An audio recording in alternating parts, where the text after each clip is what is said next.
নমস্কার বন্ধুরা। আজকে ৩১তম ম্যাচ আইপিএল এর এবং খেলা হবে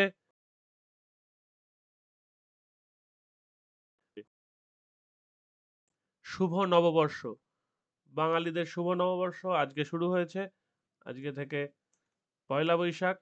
তো সেখান থেকে নতুন করে পথ চলা শুরু হবে এবছরের। সবাই ভালো কাটুক আগামী বছর এবং সবাই আশা করছি প্রফিটের মুখ দেখুন আরো বেশি বেশি। তো শুরু করা যাক আজকের ভিডিও।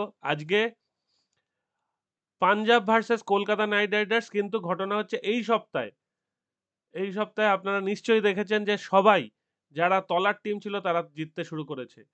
প্রথম জিতেছে মুম্বাই, তারপর জিতেছে এসআরএইচ, তারপর জিতেছে সিএসকে। তাহলে এই তিনটে টিমের পয়েন্ট 2 ছিল, তারা জিতে আবার 4-এ চলে এসছে এবং যারা টপ টিম তাদের সঙ্গে আজকে তফাৎ হচ্ছে 4 পয়েন্টের, মানে দুটো ম্যাচের তফাৎ। এবং সিএসকে আর এলএসজি এদের সপ্তম ম্যাচ খেলা হয়ে গেছে, মানে half of the tournament is over for LSG and CSK. আর বাকিদের আজকে সপ্তম ম্যাচ, কেকেআর এর সপ্তম ম্যাচ আর পিবিকেএস এর ষষ্ঠ ম্যাচ। সুতরাং যদি আজকে পিবিকেএস জেতে তাহলেও 8 পয়েন্ট পাবে, কেকেআর জিতলেও 8 পয়েন্ট পাবে, মানে টপের কাছেই থাকবে সবাই। এবং এই এই আইপিএলে এখনো পর্যন্ত প্রত্যেকের দুটো করে ম্যাচ জেতা হয়ে গেছে এবং ম্যাক্সিমাম 4টে ম্যাচ জিতেছে। এবারে ভীষণ ইউনিফাইড ডিস্ট্রিবিউটেড হচ্ছে। এইটা ভালো যে সবাইকে ইউনিফর্মলি উইন হচ্ছে এবং সবাই এগিয়ে যাচ্ছে। কেউ একজন 6টার মধ্যে 5টা বা 6টা জিতে একদম টপে চলে যায়নি। সে আছে টপে, হয়তো রান রেটও তার ভালো, কিন্তু সবাই বেশ কাছাকাছি আছে। মানে এইবারের আইপিএল শেষ পর্যন্ত হাড্ডাহাড্ডি লড়াই হয়ে তবেই শেষ 4 কে হবে সেটা জানা যাবে। আগে থেকে জানার উপায় থাকবে না, এটা খুব সুবিধাজনক। এবং এই সপ্তাহে নিশ্চয়ই আপনারা দেখছেন যে উইকার টিমগুলো ভালো পারফর্ম করছে এবং যোগ্য টিম হিসেবে জিতছে। যদিও কালকে যে খেলা বা তার আগের দিনের যে খেলা, কালকে সিএসকে জিতবে বলেই সবাই ভেবে নিয়েছিল এবং সিএসকে জিতেছে। কিন্তু খেলার মাঝখানে একবার গড়বড় হতে হতেও বেঁচে গেছে। ধোনি যদি ওই সময় কিছু পারফর্ম না করতে পারতেন তাহলে কিন্তু কাল সিএসকে এর কপালে দুঃখ ছিল। হয়তো পরের জনকে এসে কিছু করতো না করতো সে অন্য হিসাব হতো হয়তো, কিন্তু ধোনি বাঁচিয়ে দিয়েছেন।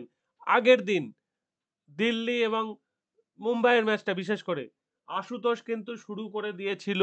আশুতোষ হয়তো ম্যাচটা বার করে দিত, কিন্তু দুর্ভাগ্যজনকভাবে রান আউট এবং পরপর 3টে বলে 3টে রান আউট, খেলা শেষ। সুতরাং ব্যাপারটা এবারে কিন্তু জমে যাচ্ছে আস্তে আস্তে। আইপিএল এর প্রথম দিকটা খুব ভালো জমেনি, মাঝখানের দিকটা জোলও হচ্ছিল। এইবারে কিন্তু বেশ টাইট ম্যাচ হচ্ছে এবং এক্সপেকটেশন খুব বাড়ছে। আজকেও একটা টাইট ম্যাচ এক্সপেক্ট করছি আমরা।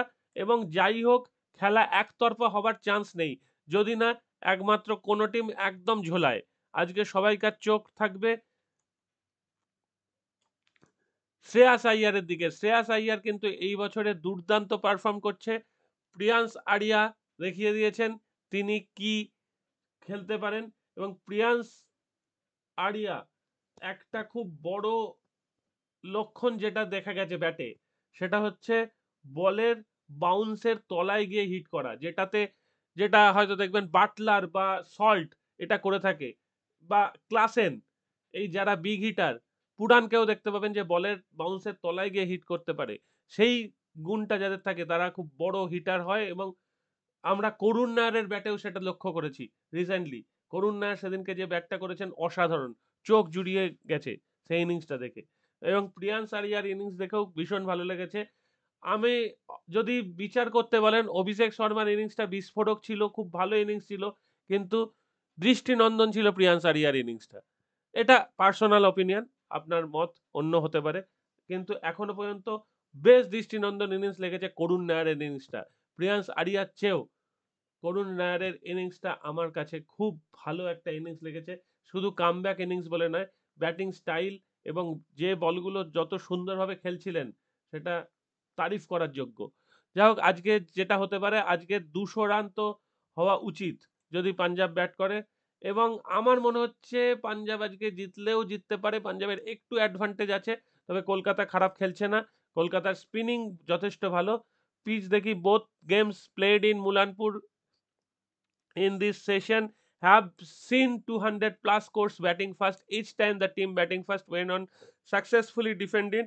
Don't rule out a big total on Tuesday when temperatures are expected to slide to 27 degrees centigrade in the evening after rising to 38 degrees in the morning, মানে 38 degree থেকে কমে 27 ডিগ্রিতে নামবে এবং pleasant একটা weather খেলার জন্য এটুকুই বলা যায়। 27 ডিগ্রি সেন্টিগ্রেড পাঞ্জাবের ওয়েদার বেশ ভালোই খেলা যাবে সন্ধ্যের সময়।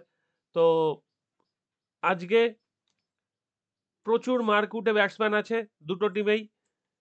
এখানে কুইন্টন, সুনীল নারেন, রাহানে, রঘুবংশী, ভেঙ্কটেশ আয়ার, রিঙ্কু সিং, রাসেল কবে খেলবেন জানি না, হয়তো আজকেই খেলবেন, আবার নাও খেলতে পারেন, একদম শেষের দিকে খেলতে পারেন। রাসেল এখনো পর্যন্ত সেরকম কিছুই করেননি। সুনীল নারেন মোটামুটি পারফর্ম করেছে, ভীষণ ভালো নয়। কুইন্টন ডিকক একটা ম্যাচ একা শেষ করে দিয়েছেন। রমনদীপও সেরকম ভালো পারফর্ম এখনো করতে পারেনি। রঘুবংশী ঠিক আছে। আজকে যদি দেখা যায় তিনটে স্পিনার খেলছে, তাহলে ধরে নিতে হবে যে স্পিনিং ট্র্যাক আছে এবং সেখানে কলকাতার একটু হলেও সুবিধা আছে, কারণ এদের চাহাল আছে অনেক বড় স্পিনার ঠিক, কিন্তু সুনীল নারেন, বরুণ চক্রবর্তী এই মুহূর্তে ভালোই বল করছেন। মঈন আলীও আশা করি ভালোই বল করবেন। গ্লেন ম্যাক্সওয়েল এদের হাত ঘোরাতে পারেন, কিন্তু রেগুলার বোলার নয় যেহেতু। মঈন আলী যেমন রেগুলার বোলার, গ্লেন ম্যাক্সওয়েল দরকারে হাত ঘোরান। জ্যানসেন আগের চেয়ে আস্তে আস্তে ছন্দে ফিরছেন। আর্শদীপ ঠিকঠাক। স্টয়নিস ব্যাটে তো দেখাচ্ছেনই তিনি কি করতে পারেন, আর বলে আশা করি তিনি খুব তাড়াতাড়ি ছন্দে ফিরবেন। তার থেকে যেটা এক্সপেক্টেড সেটা তিনি করতে পারবেন।